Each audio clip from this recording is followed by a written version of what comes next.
Good morning, good afternoon, or good evening. This is a video demonstration intended to identify this pan-tilt zoom dome camera. This is a Lorex HD PTZ dome camera, also known as the LZV2722. This is a Lorex product. It is a 1080p digital camera that is enclosed in this metallic housing. It has a 12x optical zoom lens, and it's including inside a Sony image sensor designed to record video and obtain clear, sharp, and great quality, high definition quality video. Now this is a fully 360-degree continuous PTZ camera. It rotates 360 degrees, that's what it means. It also has the opportunity to program, or the option to program, pattern search settings as well as continuous scan cycles and tours.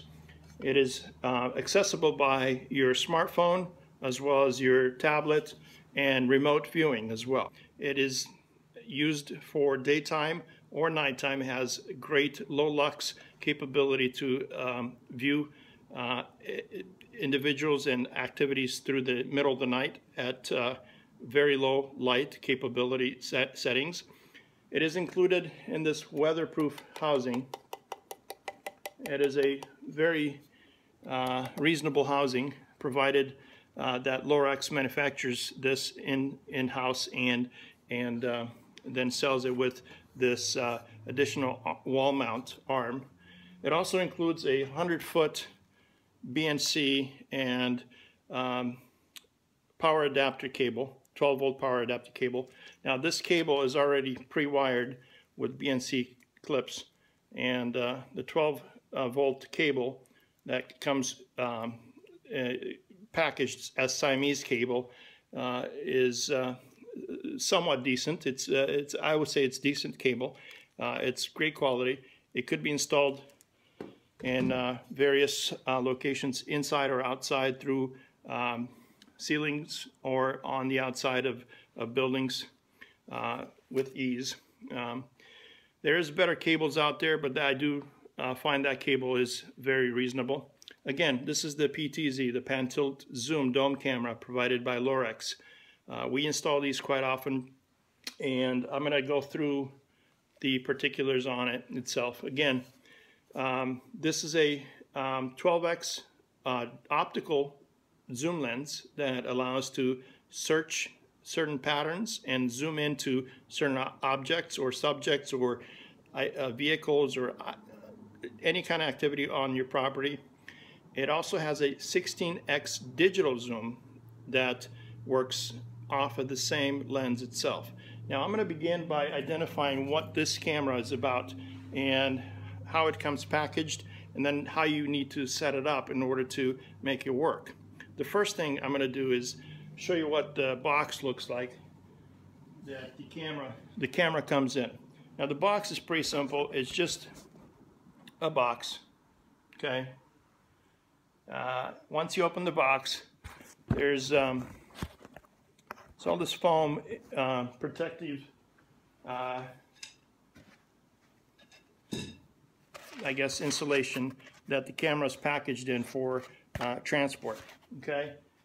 Inside the box, you'll also find the 100-foot BNC power adapter cable. Okay, it's packaged in there. Inside the box, you'll also find the camera backing plate and the arm itself, or the actual wall mount arm. Okay, now it's all packaged in there. Now in this case, this second camera that I'm working on, I've already cut it, and I'm going to we're going to increase the length of this arm so that way it gets us better line of sight. Okay, so the backing plate, the arm, and again, to show you the official arm and backing plate, this is what it looks like. This is the backing plate that gets installed on the camera itself. The dome itself is located down below this. So in order for you to install this camera in this condition, you have to attach the backing plate. Okay, so now the first thing you got to do is once you take the camera apart or take the camera out of the box, you got to take the camera apart. This is the cover plate or the glass.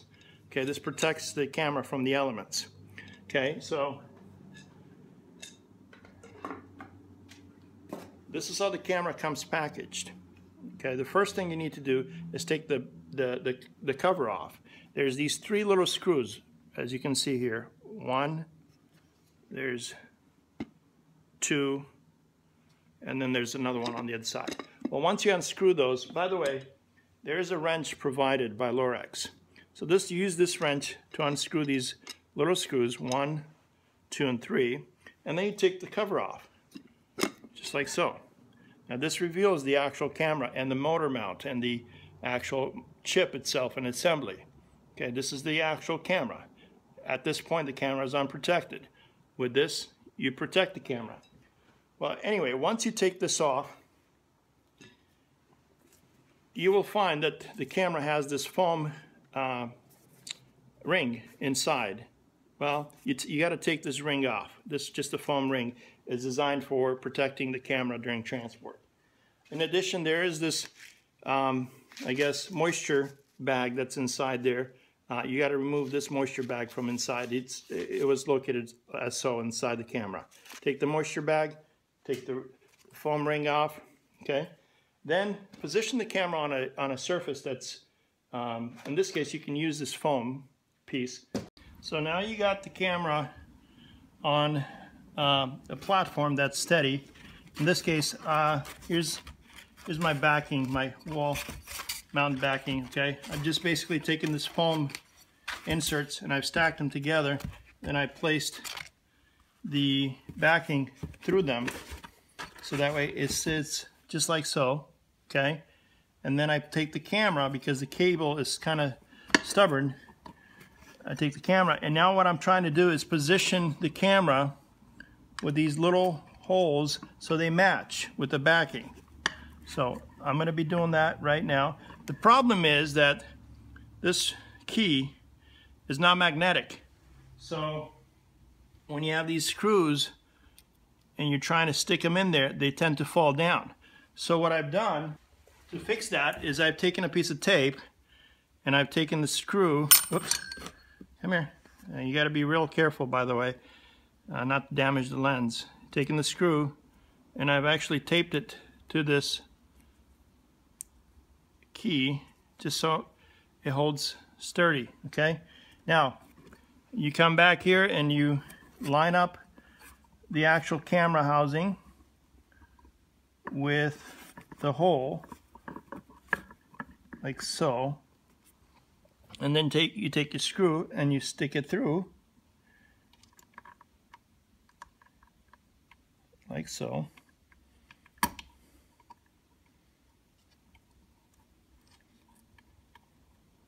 With care, with lots of care, so you don't scratch the lens, which is millimeters away from the wrench.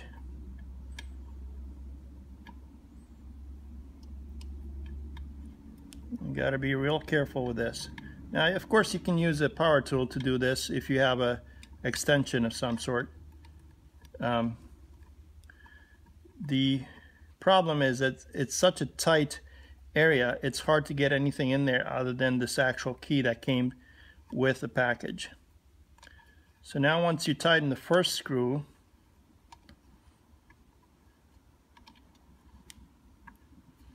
and you got to get it tightened, okay, then the actual backing plate stays put, and then you go with the next one. Well, first of all, take the tape off and make sure you tighten this well enough that it's holding. Okay, you put the key in there and you twist just enough that you can feel it holds tight. Okay, so that's one screw. Then you do the second screw, the same format.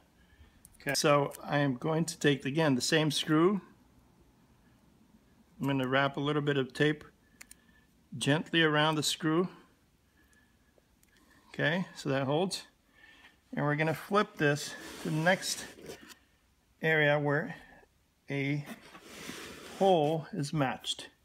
And you got to make sure these things are matched just perfectly, otherwise the screw will not catch on.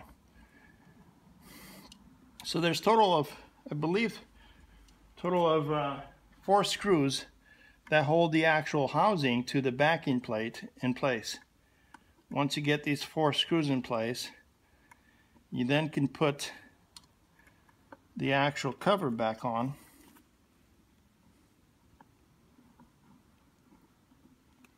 And then you got to go through the next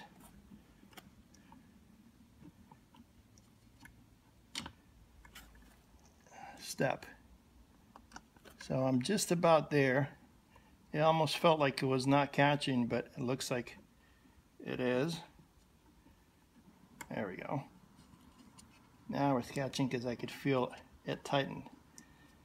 And if you don't get it right, just do it again.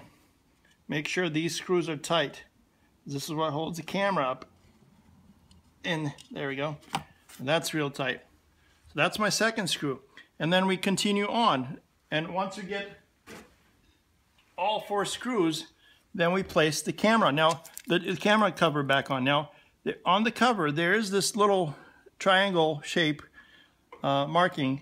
You can match that with what's on the housing. But wait, before you put, if for some reason this sealant strip comes off, make sure you put that back on. Okay, in this case, it did come off, and I'm putting it back on before I put the cover.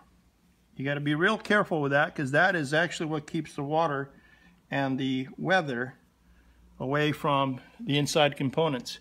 Make sure you put the cover, match the triangular shape with the triangular shape on the outside, which I see it here. There you go. Then you get to tighten these screws. Once you mentioned earlier, you need to tighten these outside screws on this PTZ camera tight, so that way you ensure the camera housing stays put in heavy winds and heavy weather conditions.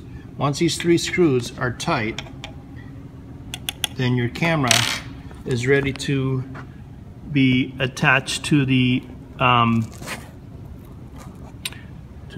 itself, your camera housing that is, and your camera backing plate. Now, I've already shown you how to attach the backing plate. Here's the backing plate. Now basically what I take is this foam, and I place the camera that way. I take the wires and I place it through the backing plate, I'm sorry, through the arm itself to the backing plate, and I twist it until it catches, and so then I thread the actual arm as so, ensuring that the cables are still secure. Now they're going to spin in there slightly.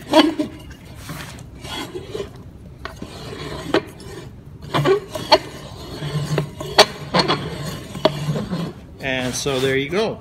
Then, if I can show you, this here screw gets tightened so that it actually, so I'm going to do this one hand and record at the same time, so I can catch on to the actual backing plate. And there it is. It's tight as tight can be. And my ladies and gentlemen, this is your dome housing camera, PTZ dome housing camera. This is the Lorex PTZ dome housing with a 12x optical zoom Sony micro chip configuration lens and board. And now it's left for me to install this device. Okay, and there you got it.